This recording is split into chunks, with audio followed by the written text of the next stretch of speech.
केरल के घने नारियल के पेड़ों के बीच सुबह की शुरुआत रसोई से होती थी। तवे पर डोसा फैलने की आवाज और सांभर की महक पूरे घर में भर जाती थी। गोविंदन पास बैठकर माँ के हाथों की हर बारीकी को गौर से देखता। यह स्वाद ही उसके बचपन की सबसे बड़ी पूंजी थी। लेकिन एक दिन यह लय टूट गई।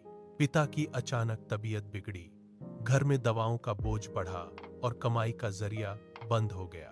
रसोई की वह खुशबू अब धीमी पड़ने लगी थी। मेज पर रखे बिलों के ढेर ने शांति छीन ली। गोविंदन ने देखा कि माँ की आंखों के नीचे अंधेरा गहरा गया है। वह तवे को देखता जो अब ठंडा पड़ा था। उसने अपनी मुट्ठियां भींची और घर की दहलीज से बाहर कदम रखा। उसे पता था कि अब उसे कुछ करना होगा। शहर की तंग गलियों में गोविंदन के पैर थक चुके थे। उसने एक एक दफ्तर के दरवाजे खटखटाए।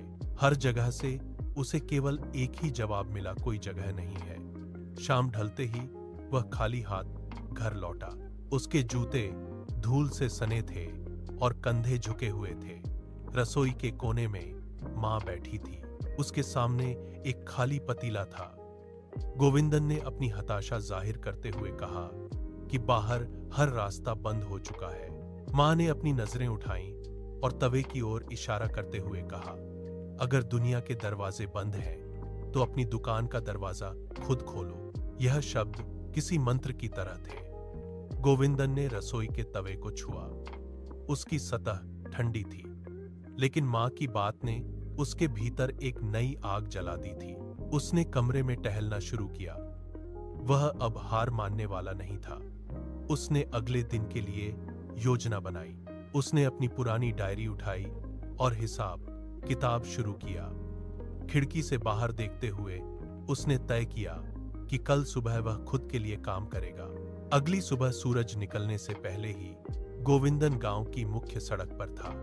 उसने एक छोटी सी गुमटी किराए पर ली और उधार के पैसों से एक बड़ा तवा और कुछ बर्तन खरीदे। उसने दुकान का नाम रखा अम्मा डोसा स्टॉल। सुबह के 4 बजे उसने घोल तैयार करना शुरू किया। तवे पर तेल की बूंदें पड़ते ही छन छन की आवाज गूंजी। सूरज ऊपर चढ़ने लगा। सांभर की तीखी खुशबू हवा में फैल गई, लेकिन सड़क पर कोई नहीं रुका। घंटे बीत गए। गोविंदन बार बार तवे को पोंछता, फिर हाथ बांधकर सड़क की ओर ताकता। उसकी कमर में दर्द होने लगा था। दोपहर ढलने को थी कि एक बस ड्राइवर सड़क किनारे रुका। उसने एक डोसा मांगा। गोविंदन ने कांपते हाथों से उसे डोसा परोसते ही देखते सड़क पर लोगों की भीड़ लग गई। शाम होने तक तवा खाली हो चुका था। गोविंदन ने अपनी जेब में पहली कमाई के सिक्के रखे। उसके चेहरे पर थकान थी, लेकिन पहली बार उसे अपनी मेहनत का स्वाद महसूस हो रहा था। 1 साल बीत चुका था। अम्मा डोसा स्टॉल अब गांव की पहचान बन चुका था। लेकिन एक रात आसमान का रंग बदल गया। मूसलाधार बारिश ने गांव को अपनी चपेट में ले लिया। पानी की धाराएं सड़कों पर बहने लगीं। गोविंदन की दुकान की छत से पानी टपकने लगा। देखते ही देखते मुख्य सड़क एक नदी में बदल गई। पानी का स्तर घुटनों तक पहुंच गया। कीचड़ और मलबे ने दुकान के चारों ओर घेरा बना लिया। गोविंदन ने अपनी दुकान के लकड़ी के तख्तों को बचाने की कोशिश की, लेकिन पानी का दबाव इतना था कि सब कुछ हिलने लगा। सुबह होते होते दुकान का ढांचा एक तरफ झुक गया। गांव के कुछ लोग वहां से गुजरे। उन्होंने पानी में डूबी दुकान को देखा और सिर हिलाते हुए कहा, गोविंदन, अब सब खत्म हो चुका है। इस कीचड़ में कुछ नहीं बचेगा। दुकान बंद कर दो। उसकी मेहनत का 1 साल पानी के साथ बहकर कहीं दूर जा रहा था। अनिश्चितता का घना अंधेरा उसके सामने खड़ा था। गोविंदन ने उन लोगों की बातों को अनसुना कर दिया। उसने घुटनों तक भरे ठंडे कीचड़ में कदम रखा। उसके हाथ कांप रहे थे, लेकिन उसने झुककर तवे को मलबे से बाहर निकाला। कीचड़ की मोटी परत तवे पर जमी थी।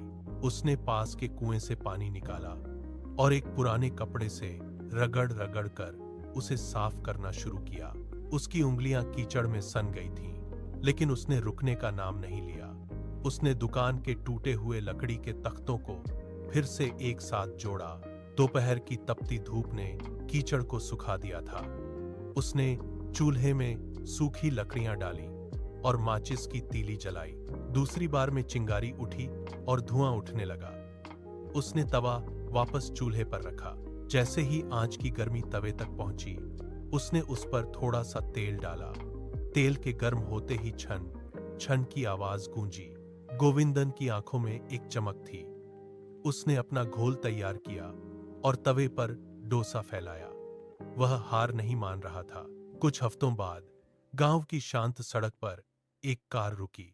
एक अजनबी हाथ में कैमरा थामे बाहर निकला। वह अजनबी गोविंदन की छोटी सी गुमटी के सामने आकर खड़ा हो गया।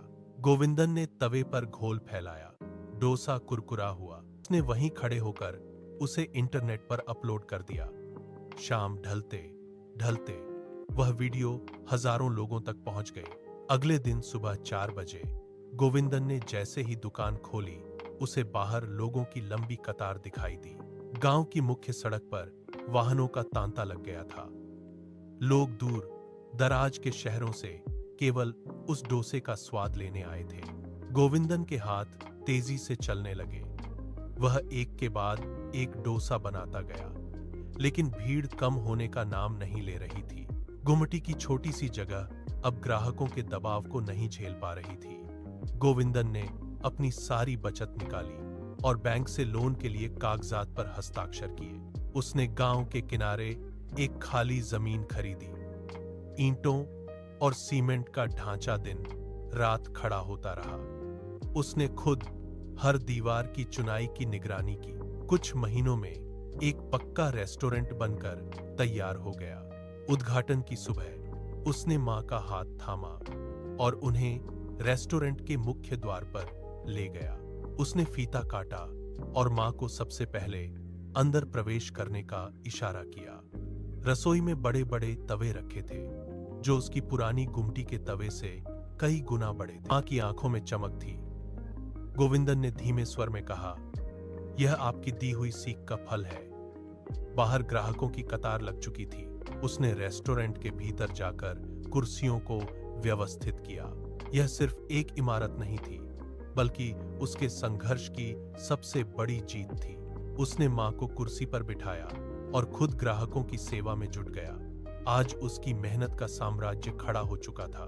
रेस्टोरेंट की सफलता के कुछ समय बाद एक पत्रकार ने गोविंदन का साक्षात्कार लेने का निर्णय लिया। वह रेस्टोरेंट के भीतर आया और गोविंदन के पास बैठकर एक सवाल पूछा, इतनी बड़ी सफलता के पीछे का असली रहस्य क्या है? गोविंदन ने कोई लंबा भाषण नहीं दिया। उसने बस अपनी मेज से उठकर रेस्टोरेंट की मुख्य दीवार की ओर कदम बढ़ाए। वहां एक फ्रेम में उसकी पहली गुमटी की पुरानी तस्वीर टंगी थी। उसने अपनी उंगली उस तस्वीर पर रखी और पत्रकार की ओर मुड़कर कहा, मैंने कभी भी शाखाएं बढ़ाने या साम्राज्य खड़ा करने का सपना नहीं देखा था। उसने पास रखे तवे की ओर इशारा किया और आगे कहा, मेरा एकमात्र लक्ष्य बस यह था कि मेरे पास आने वाला हर ग्राहक एक संतुष्ट मुस्कान के साथ वापस जाए। उसने बताया कि जब नीयत साफ होती है, काम में ईमानदारी होती है, तो कामयाबी खुद रास्ता ढूंढ लेती है। पत्रकार ने उस तस्वीर को गौर से देखा, जिसमें वह छोटी सी गुमटी धूल भरी सड़क के किनारे खड़ी थी। गोविंदन ने मुस्कुराते हुए कहा, यह तस्वीर मुझे रोज याद दिलाती है कि मैं कहां से शुरू हुआ था। उसने पत्रकार को एक प्लेट डोसा परोसा। आज भी गोविंदन के हर रेस्टोरेंट की दीवार पर वह छोटी गुमटी की तस्वीर टंगी रहती है। वह तस्वीर केवल एक पुरानी याद नहीं है, बल्कि एक दिशा सूचक है। हर सुबह जब वह तवे पर घोल फैलाता है, तो उसकी नजर उस तस्वीर पर पड़ती है। वह जानता है कि सफलता बड़ी पूंजी या आलीशान इमारतों से नहीं, बल्कि एक छोटे से तवे पर रखे बड़े इरादों से शुरू होती है।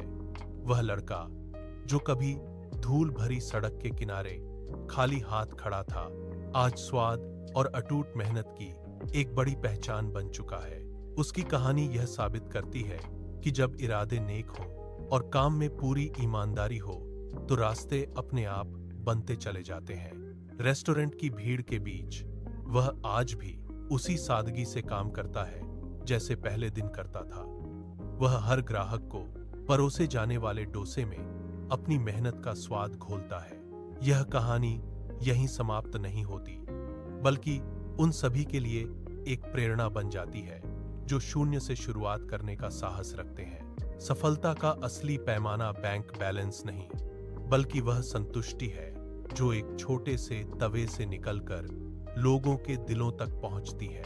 गोविंदन की यह यात्रा अब हर उस व्यक्ति की कहानी है जो अपने सपनों को हकीकत में बदलने के लिए तवे की आंच पर खुद को तपाने को तैयार है।